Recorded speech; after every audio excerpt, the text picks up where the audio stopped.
Welcome to Align to Your Design. I'm your host, Beth Davis. Isn't it time to wrap your business around your purpose and bring your greatest work to the world? Each week, join me as we explore various biometric tools such as human design and hand analysis and how to use them to fulfill your destiny and align to your design. We will reveal how to do the work you are designed to do rather than what you think you should do.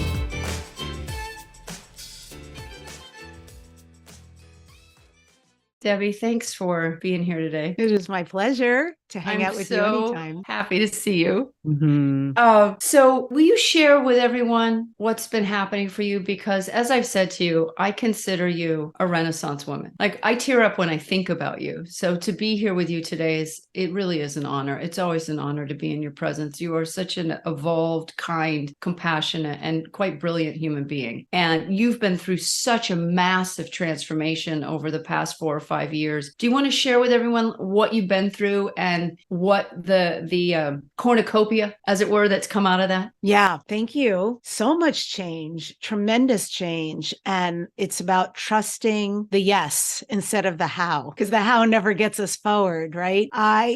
One thing I've done very well in my life, not always, because as you always point out, don't go to your head. It's a mess up there. The head doesn't figure this stuff out. I have learned to follow energy and let the how just go by the waistline. And so whatever it was about 5 years ago, I had this very interesting, very spiritual experience with the divine. And I was being shown things that were really confusing to me. I was being told that I was a shaman and I was a healer and I was a priestess. And I would argue with the divine and I would make all sorts of stipulations and say, but I'm not going to see dead people. And then she would come back and show me what it was like to see dead people. And it actually was not scary at all. And then she would come back and show me what it was like to use my hands to heal myself and other people. And then she would come back and order me to find a true shaman, a real, like from the jungles, 30 years of what they've had to go through to become who they are, and ask specifically for a shaman's blessing, and then ask to be shown my shaman's path. So I did all these things, but it was really still confusing because in my estimation, I interview people who are tremendous channelers and healers. I have friends like you who are so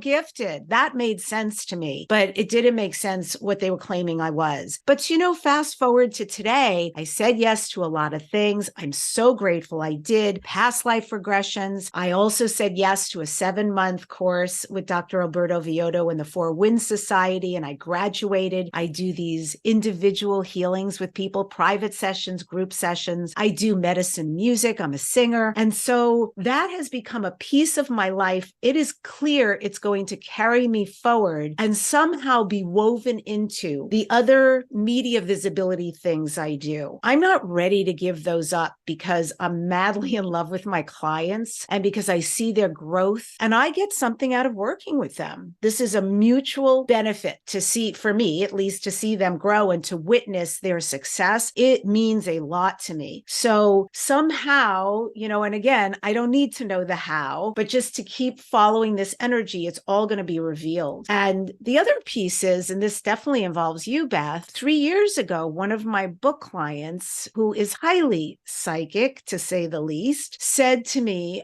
I want you to represent me as a PR agent, and I want you to book me on radio and podcast shows. And I said, no, I hate that work. That's it's drudgery. I'm not interested. And she said, yeah, it's you. You're going to do this and we're going to do really well. And I'm like, wow. Okay. So Beth gave me my chart, my human design chart, 2-4 generator. And when she read my chart, I really listened. And one of the things she said is, I'm here to fulfill need. And so rather than me implementing all sorts of things and launching them, find out what are people asking me for. And here's somebody asking me directly, I would like you to do this job. And I believe you're going to be very good at it. So I acquiesced and I said, let's let's give it a month or two, and then I'll weigh in, tell you what I think. Now, I thought this woman was going to be really difficult to book on radio and podcast because of who she is and the kind of work she does. She has a following, but it goes a little bit in the paranormal world. And I was just like, wow, I don't know.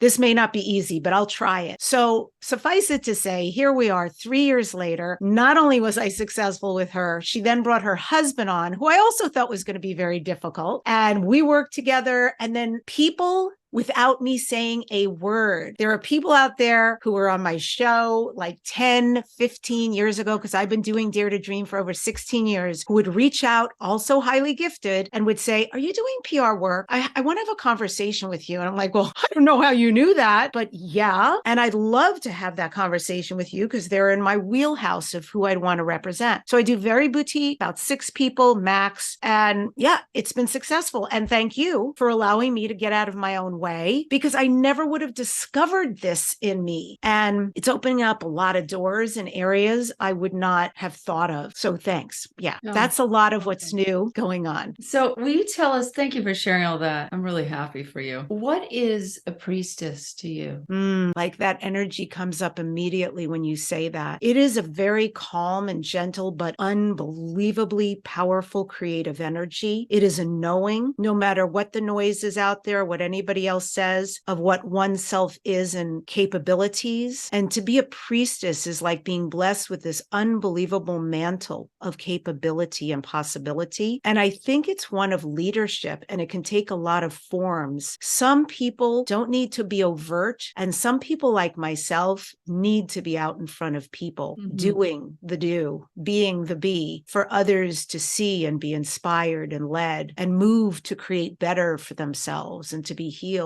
But I see that it is something that comes with a lot of responsibility and necessitates a lot of cleaning and integrity in order to fully be that. What is your connection to God, if any? How would you describe what God is for you? Most important relationship I have, because I am that, you are that. It's my greatest value. And God is in all the spaces where I'm quiet, and she's in all the spaces where I'm brilliant. And she is the one who is the most benevolent, loving, believing, thoughts, limitless. Absolutely limitless. And she is completely ready to dole out any kind of synchronicities every time we say yes. Mad, amazing, miraculous synchronicities. So we align our life with our passions and our values, and growing and doing, becoming way more, having way more magic in our life. God is really magic, the best kind. In a practical sense, how would you connect this beautiful God consciousness, priestess consciousness, which you are the embodiment of? Because I can feel myself sinking into this delicious cloud of love. How do you connect that frequency with your PR work? Can you give an example with a client? Like, because I'm imagining, I don't know, I don't want to project this, but I'm imagining that there's a connection for you, whether you're consciously aware of it or not. Is that true? That is so interesting. It's a great question,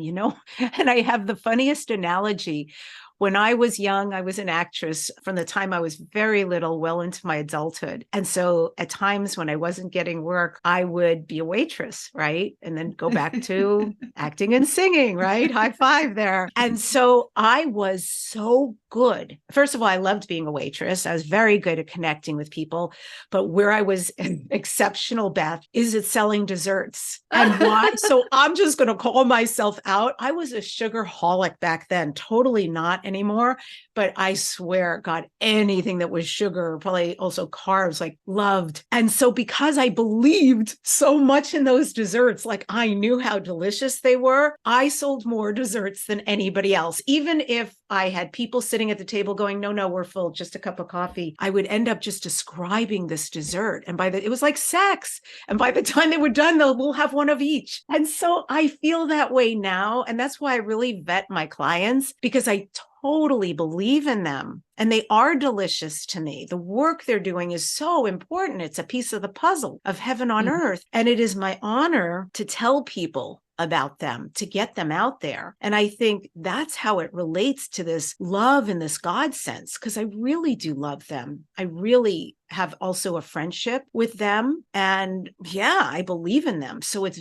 very easy for me to get them out there. Maybe my pitches are led and imbued with love and belief, and people can feel that out there. And I hope that's so. So you said something in there about heaven on earth, and with all the chaos on the planet, and the way I would look at the chaos is people are at different places in their belief system, for good, bad, or ugly. And I have a sense, as the planetary transit shift, and we're moving into a much faster actualization frequency. What is heaven on earth to you? Will you, because you are such a magician with words, would you paint a picture of heaven on earth like you did the dessert? My heaven on earth is opening the 4 directions, because it speaks exactly to what you're talking about. It's about opening sacred space in our lives every day. Like, how do we start our lives? Do we start with a cup of coffee and we're off and running? I do start with a cup of coffee,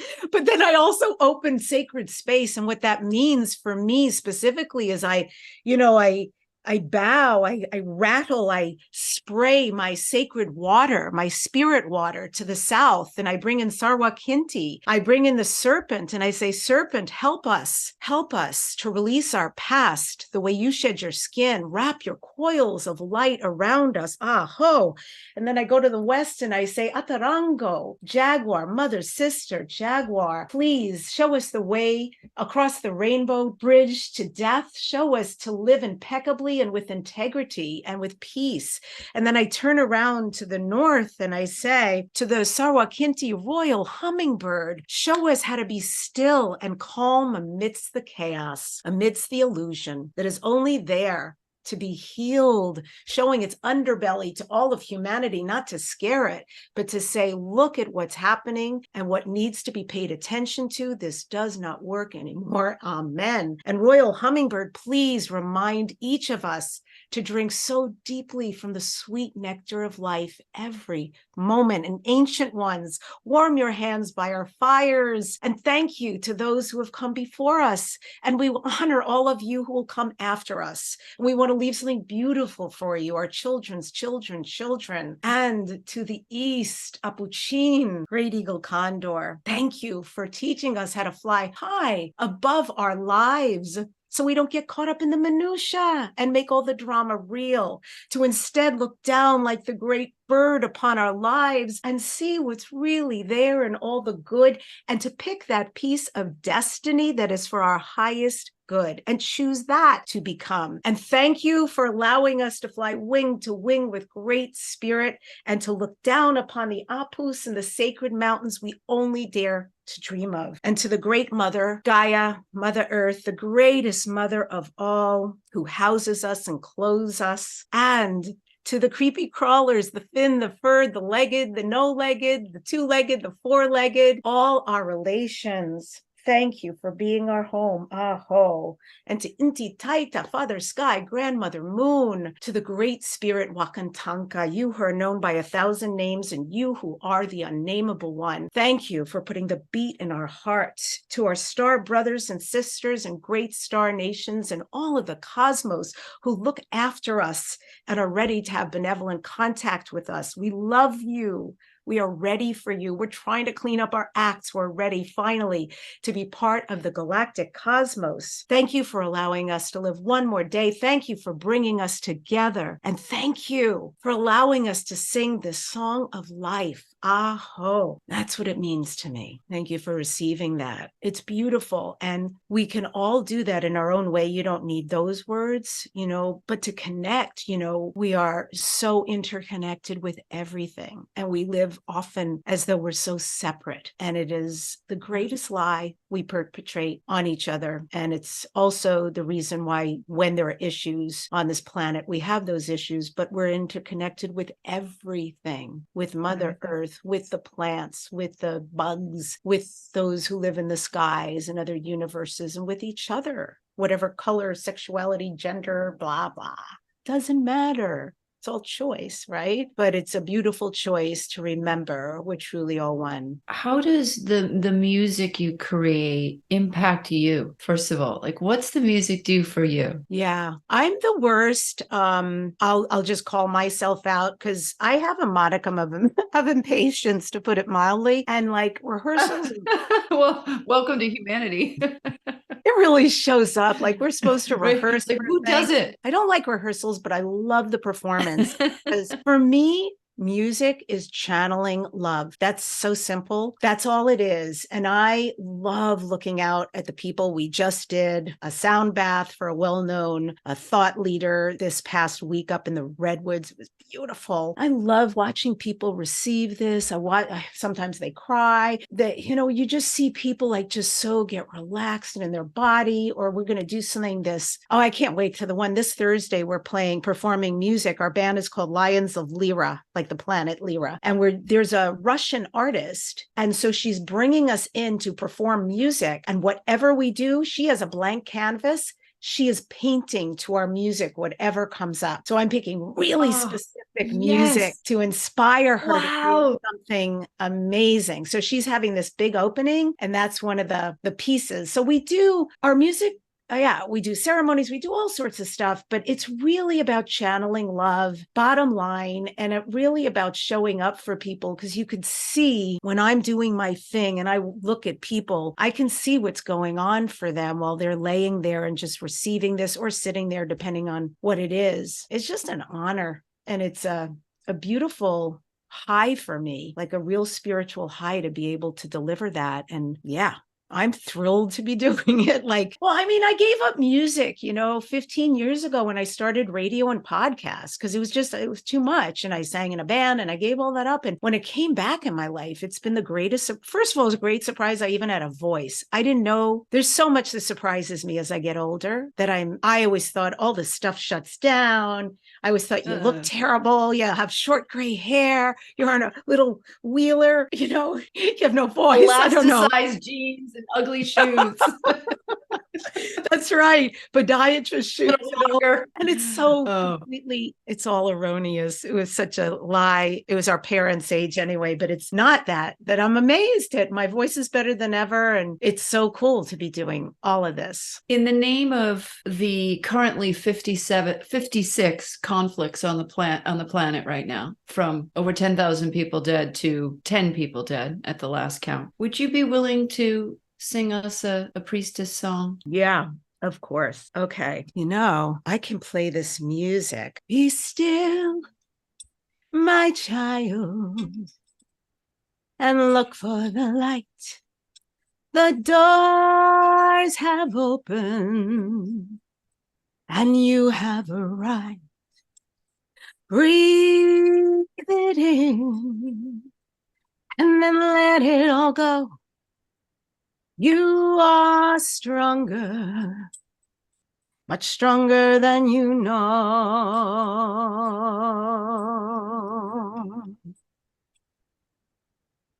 This sacred womb, birthing new life.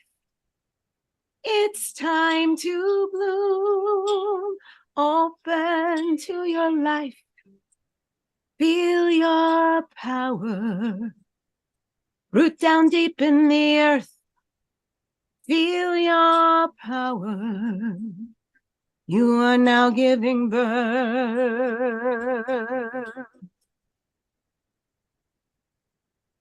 Be still, my child, and look for the light. The doors have opened, and you have arrived. Breathe it in, and then let it all go. You are stronger, much stronger than you know. This sacred womb, birthing new life.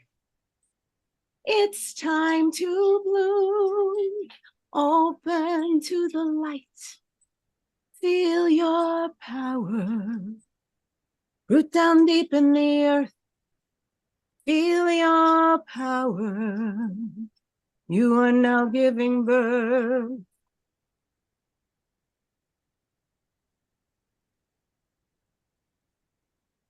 Feel your power. You are now giving birth.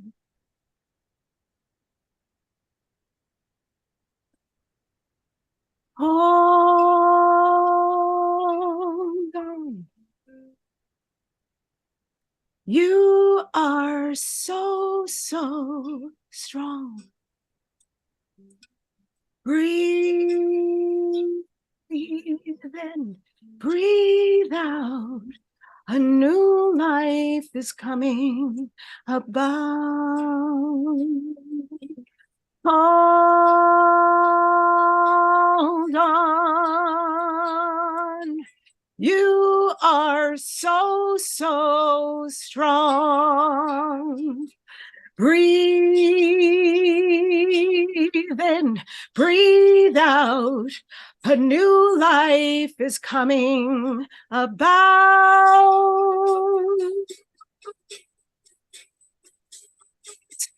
This sacred womb, birthing new life.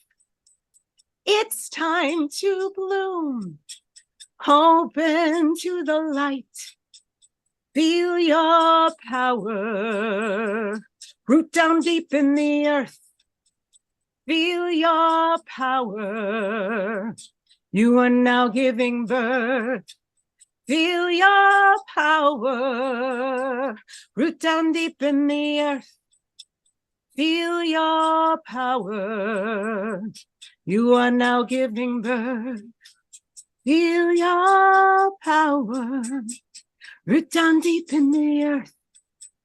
Feel your power. You are now giving birth. Feel your power.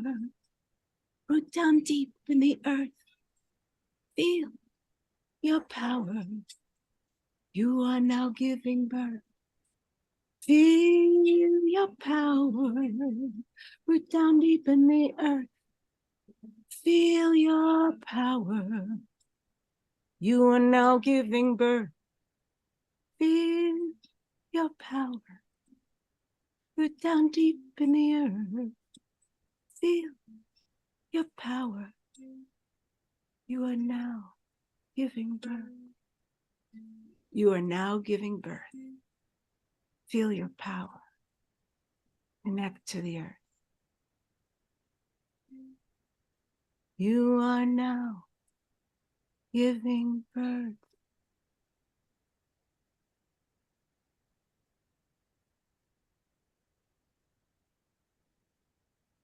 Thank you. Wow. Why don't we look at your human design? I would love that. Our watchers and listeners have hopefully gotten a taste of the Renaissance being you are. And what a bright light. Thank you. The ability you have to carry the light is, it's truly what's needed. Each of us being a beacon of light. And the more of us who are willing to shine that light, the better, the better. All right. I'm going to bring up your chart.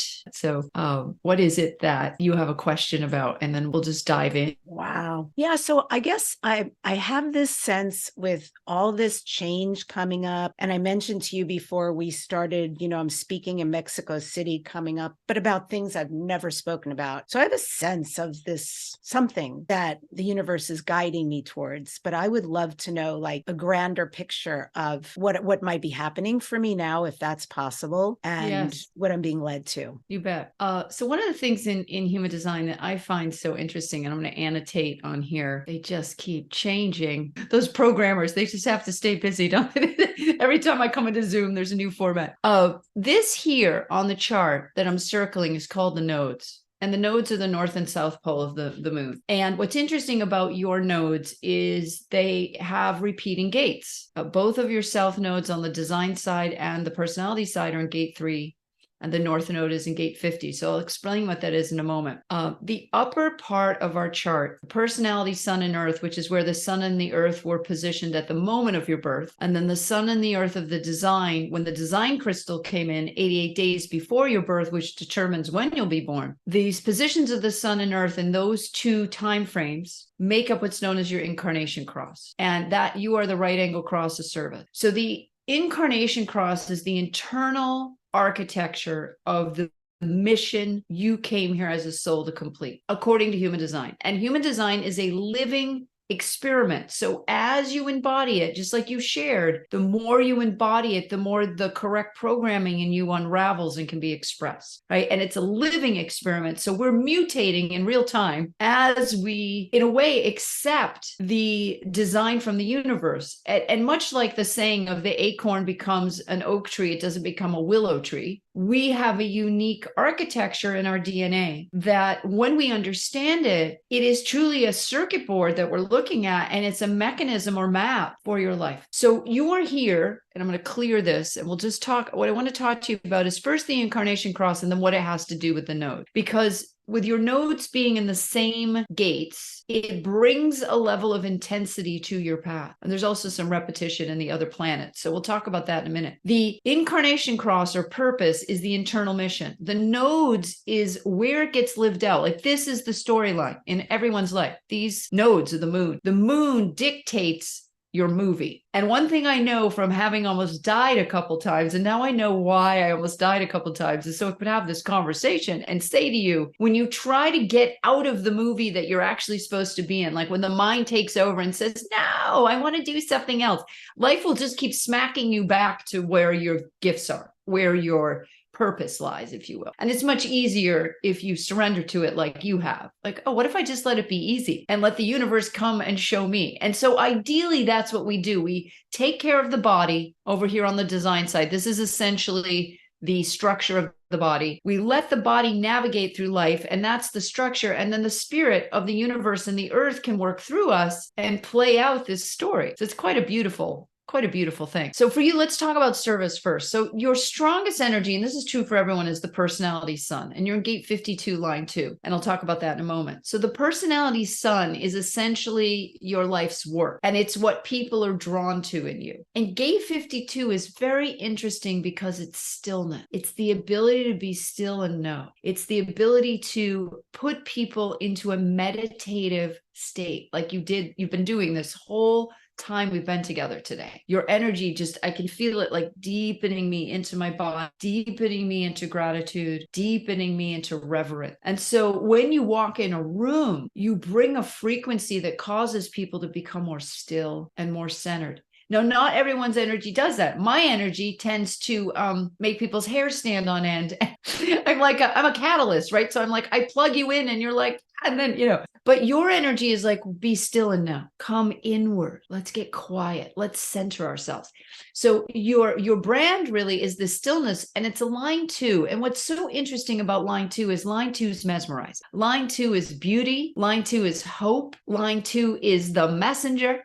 Line 2 is PR, marketing. Yeah, it is. It's all about how do we put the discovery of line 1, which is the investigation, at the bottom of the hexagram, essentially. How do we take that foundation of whatever, shamanism, PR, music, shamanic music, priestess music? How do we take that foundation and then put the billboard out in the world? How do we put that message out so others are drawn to you, to that present? Because really what you are is what attracts. And this is true for everyone. The more we are our true self, that is the advertisement. You have the kind of design where you absolutely are here to make it visible, but to a specific group of people, which is where the line 4 comes in on the body side, because you're a 2-4 profile, right? We'll talk about profile in a minute. That's on the right of decimal is the profile line. And as a 2-4, you're the natural. It's called the hermit opportunist. And you have to be hermity to develop all these skills, but they're natural to you. You just need to do them. And then they get better and better and better. But you have the ability to sing. You have the ability to make art. You have the ability to interview. You have all these massive skills as a 2-4. Oprah's a 2-4. I could go on and on about 2-4s, but it's a cornucopia It's the Renaissance being. And the 4 is building a community. Now, the community can be millions of people. The community can be small, intimate groups. And for you, because your service, sometimes you'll have 15 people at your retreat center behind your house. And other times you'll be speaking to an audience of 4,000 like you have coming up. You, in essence, are the empress. And you create community wherever you go because of this stillness, internal stillness that you have. It doesn't mean you're necessarily quiet, but there's a presence that is grounded and that is healing. And so it's your very presence that is the service. So that's all you ever need to know. As long as you're centered in yourself and you find that stillness of God within, if you will, the priestess within, whatever you call it, the light. When you're aligned to that and you simply enter the space, it's a transmission. You transmit this magic out. Does this make sense? Yeah, 100%. That's me. I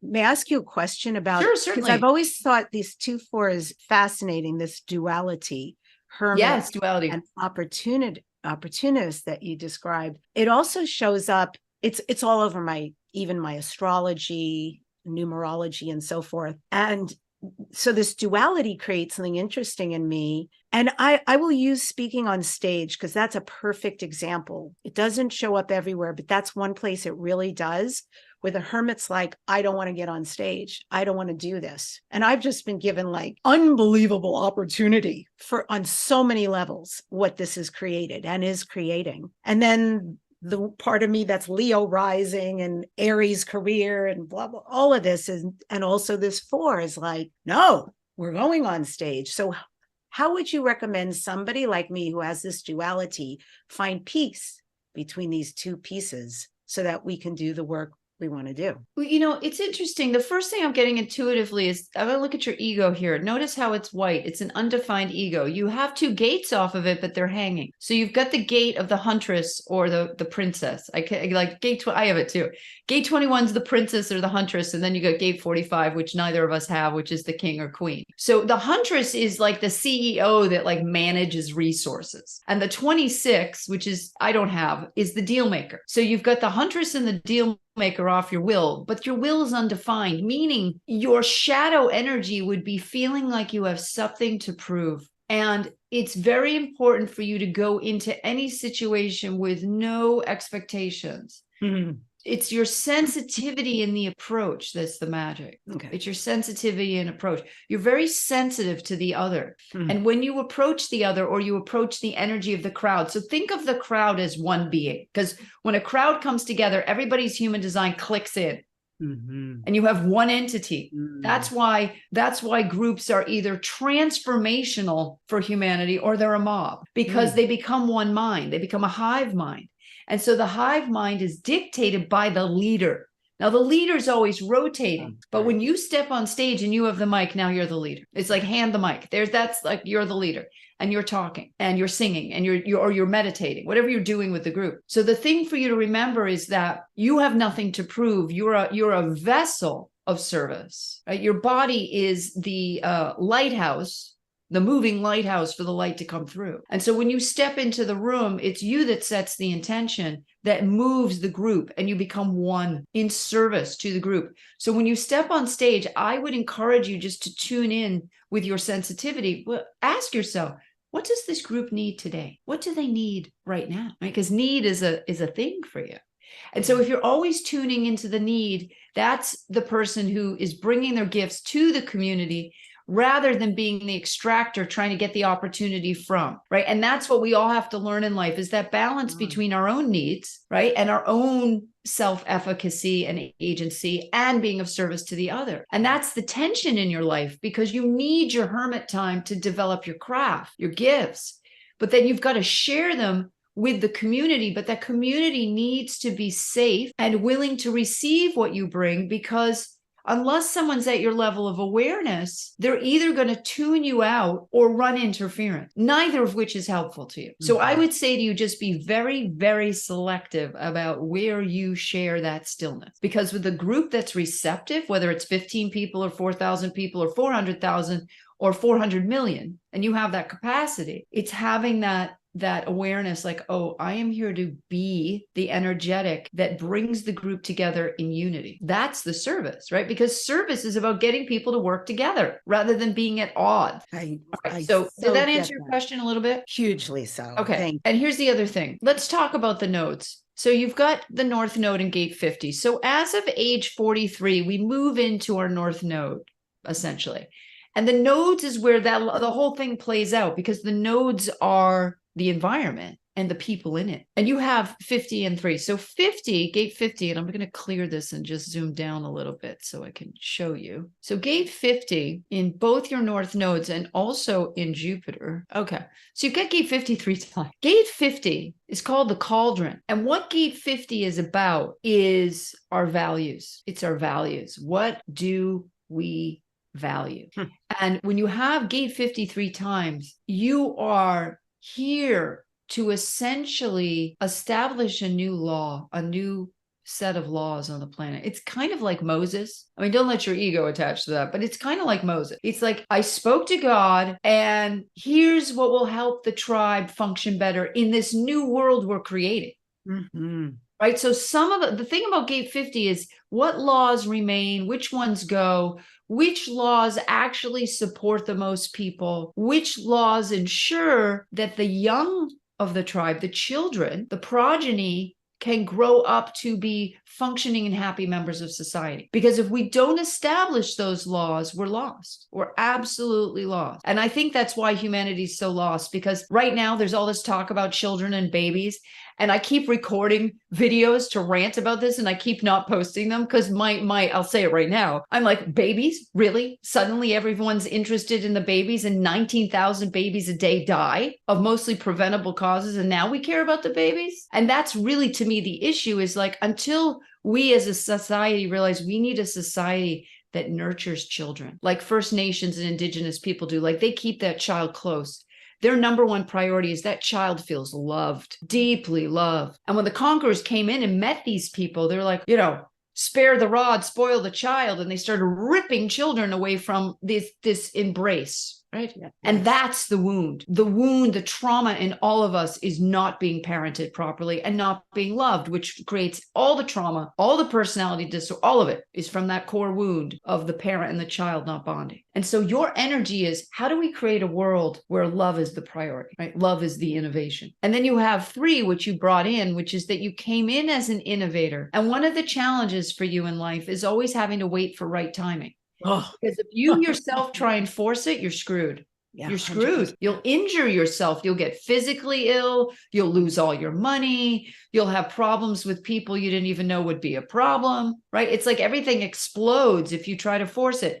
But if you just ride the wave of who needs you, and then you check in, yeah, do I want to get involved or not? Is that up my alley or not? You're good. You're good. So there's that. And then finally, you're here to build a big network. So when we think about a network, the network is more than 16 people, right? But it's less than all of humanity, but it still can be hundreds of millions of people. And I would offer to you that your particular fractal family is about 450 million people, Debbie, should you choose to enroll them with your energy. 450 million people. I don't say that. Sometimes I talk to people, I'm like, you should work in groups of 8. Or you should work 1-to-1, or you shouldn't be seen by anyone. Like, don't even use a pen name.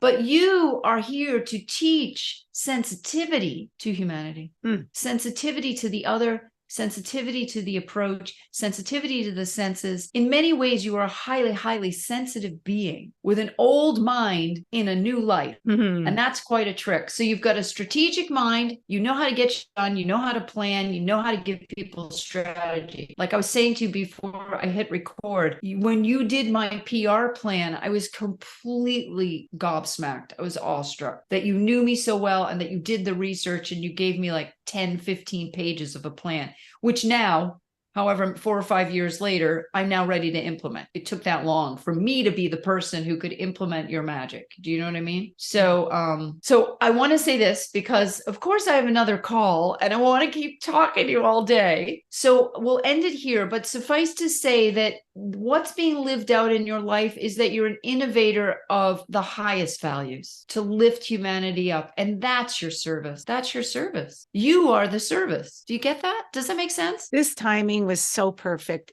Am I unmuted? Yes. This timing is so perfect to hear you say all of that on so many levels. I'm very, very, very grateful for that reconnection and that clarity that you just offered. And even the numbers, because I have some, you and I have both been around the block with having a pilot and a TV show. I've had all that happen to me over the last 15 many years. times, right? And does it come to fruition? But I have something very exciting right now in the works, and it could potentially be numbers like you're talking about. So that is and of course my podcast too. Yeah, good. This is great. And because I am so aligned with the exact adjectives you used to describe why I'm here. That feels so good to me. Thank you. You're welcome. I mean, ultimately, you're here to teach people about intimacy. That's your deepest truth, and love. You're on the path. And I want to thank you for today. And I want to say to everyone listening, all of Debbi's links are in the description. Please get to know her, join her community, listen to her podcast, Dare to Dream. It's epic. It's been around, as she said, 16 years. And if you need PR help, you want to hire Debbi and her band for your event, she is the Renaissance woman. Debbi, thank you again. I'd love to have you back, and I will be in touch very soon. Okay, sweetheart. Much love. Thank you. I love you. I love you too. Thank you.